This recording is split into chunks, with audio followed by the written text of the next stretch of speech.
నమస్తే, welcome to Bhavat media news. బీసీలంతా రాజ్యాధికారమే లక్ష్యంగా ముందుకు రావాలని బీసీ సంక్షేమ సంఘం జాతీయ కార్యదర్శి బాణాల అజయ్ కుమార్ పిలుపునిచ్చారు. రానున్న రోజుల్లో రాష్ట్ర వ్యాప్తంగా గ్రామాల్లో తిరిగి బీసీ ఉద్యమాన్ని బలోపేతం చేయడానికి ఎంపీ ఆర్ కృష్ణ అన్న ఆధ్వర్యంలో మరియు డాక్టర్ అరుణ్ బాబు నాయకత్వంలో బీసీ చైతన్య యాత్రను చేపట్టనున్నట్టు తెలిపారు. డాక్టర్ అరుణ్ బాబు నాయకత్వంలో పనిచేయడానికి ఇప్పటికే విద్యార్థులు, ప్రొఫెసర్లు, డాక్టర్లు ముందుకు వచ్చారు. ఇప్పుడు రిటైర్డ్ ఆర్మీ చెందిన బీసీలు ముందుకు రావడం శుభ పరిణామమని బాణాల అజయ్ కుమార్ తెలిపారు. జ్యుడిషియరీలో వ్యవస్థలో కూడా బీసీలకు అన్యాయం జరిగిందని, న్యాయ వ్యవస్థలో బీసీలకు ద్రోహం చేస్తున్నారని ఆవేదన వ్యక్తం చేశారు. బీసీ విద్యార్థుల పట్ల కాంగ్రెస్ ప్రభుత్వానికి చిత్తశుద్ధి లేదని, పెండింగ్ లో ఉన్న విద్యార్థుల ఫీజు రియంబర్స్మెంట్ చెల్లించకుండా విద్యార్థుల జీవితాలతో చెలగాటమాడుతుందని ఆగ్రహం వ్యక్తం చేశారు. వెంటనే రాష్ట్ర ప్రభుత్వం విద్యార్థులు పెండింగ్ లో ఉన్న బకాయిలను చెల్లించాలని డిమాండ్ చేశారు. ఈరోజు టైగర్ ఆర్ కృష్ణన్న గారి ఆధ్వర్యంలో మరియు డాక్టర్ అరుణ్ బాబు గారి నాయకత్వంలో పనిచేయడానికి రిటైర్డ్ ఆర్మీకి చెందినటువంటి బీసీలు ముందుకు రావడం ఇది శుభ పరిణామం. వాళ్ళు అరుణన్న గారి నాయకత్వంలో రాష్ట్ర వ్యాప్తంగా తిరిగి బీసీలను చైతన్యవంతులు చేయడానికి ముందుకు వస్తున్నారు. ఇది రాబోయే రోజులో గెరిల్లా యుద్ధం చేయడానికి కూడా రెడీ అవుతున్నాం మేము బీసీల అందరం ఐక్యమై. మరి ఈరోజు రాష్ట్ర ప్రభుత్వానికి తెలియజేయడం అంటే జరగబోయే మున్సిపల్ ఎలక్షన్లో కానీ జెడ్పీటీసీ, ఎంపీటీసీ ఎలక్షన్లలో బీసీలకు తక్షణమే రిజర్వేషన్లు కేటాయించాలని మేము డిమాండ్ చేస్తూ ఉన్నాం. లేని పక్షంలో రాష్ట్ర వ్యాప్తంగా బీసీలు ఏకమై కాంగ్రెస్ పార్టీని చిత్తుగా ఓడించి ఎక్కడైతే బీసీలు ఉన్నారో అక్కడ బీసీలు అత్యధిక మెజారిటీతో గెలవడానికి మేము రాష్ట్ర వ్యాప్తంగా వాళ్ళకు మద్దతు తెలియజేస్తూ ఉన్నాం. బీసీలను అత్యధిక మెజారిటీతో గెలిపించాలని విజ్ఞప్తి చేస్తూ ఉన్నాం. అంతేకాకుండా ఈరోజు 42% రిజర్వేషన్స్ కల్పిస్తామని చెప్పి రాష్ట్ర ప్రభుత్వం, చిత్తశుద్ధి లేని ప్రభుత్వం, ఈరోజు గతంలో జరిగినటువంటి గ్రామ పంచాయతీ ఎలక్షన్లలో ముందుకెళ్లారు. కానీ రాష్ట్ర వ్యాప్తంగా బీసీలు తమ పాత్ర వారు పోషించారు. అత్యధిక శాతం బీసీలు ఈరోజు గెలవడం జరిగింది. ఇది పెద్ద శుభ పరిణామం. అంతేకాకుండా డాక్టర్ అరుణ్ బాబు గారి నాయకత్వంలో లాయర్లు, లెక్చరర్సు, డాక్టర్సు, ప్రొఫెసర్స్తో పాటు ఈరోజు మరి రిటైర్డ్ ఆర్మీ కూడా రావడం అనేది చాలా శుభ పరిణామం.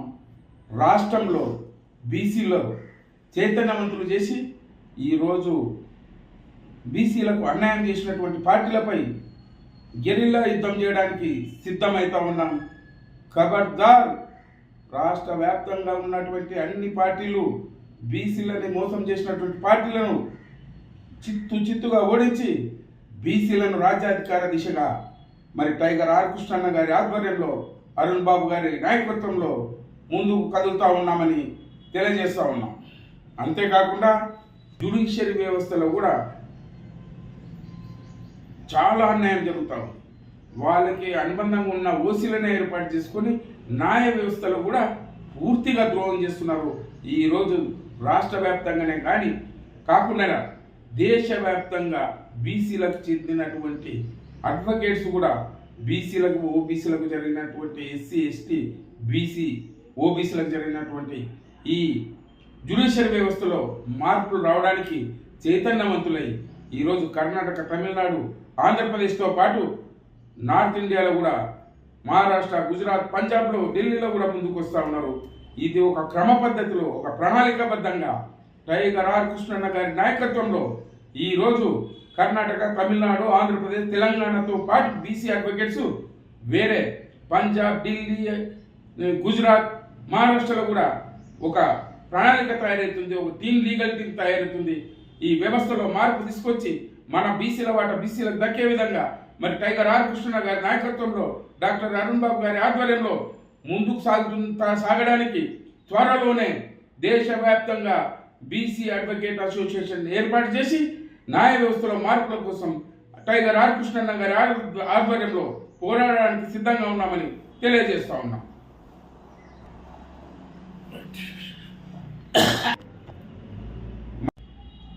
గత సంవత్సరం కాంగ్రెస్ పార్టీ బీసీ విద్యార్థుల కోసం 2025-26 కింద అంటే రేపు మార్చి వస్తే సంవత్సరం దాటిపోతుంది. మనకి మన బీసీల విద్యార్థుల కోసం 11,500 కోట్ల బడ్జెట్ ఖర్చు పెడతామని చెప్పారు.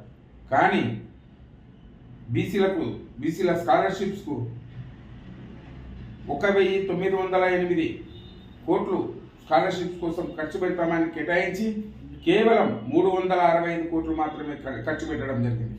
అదేవిధంగా బీసీల విద్యార్థులకు హాస్టల్ మిస్ ఛార్జీల కోసం 435 కోట్లు ఖర్చు పెట్టామని చెప్పేసి కేవలం 315 కోట్లు మాత్రమే ఖర్చు పెట్టారు.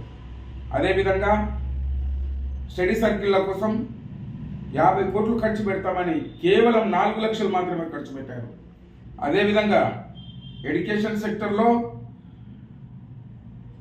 4,345 కోట్లు ఖర్చు పెడతామని చెప్పేసి కేవలం 2,068 కోట్లు మాత్రమే ఖర్చు పెట్టారు.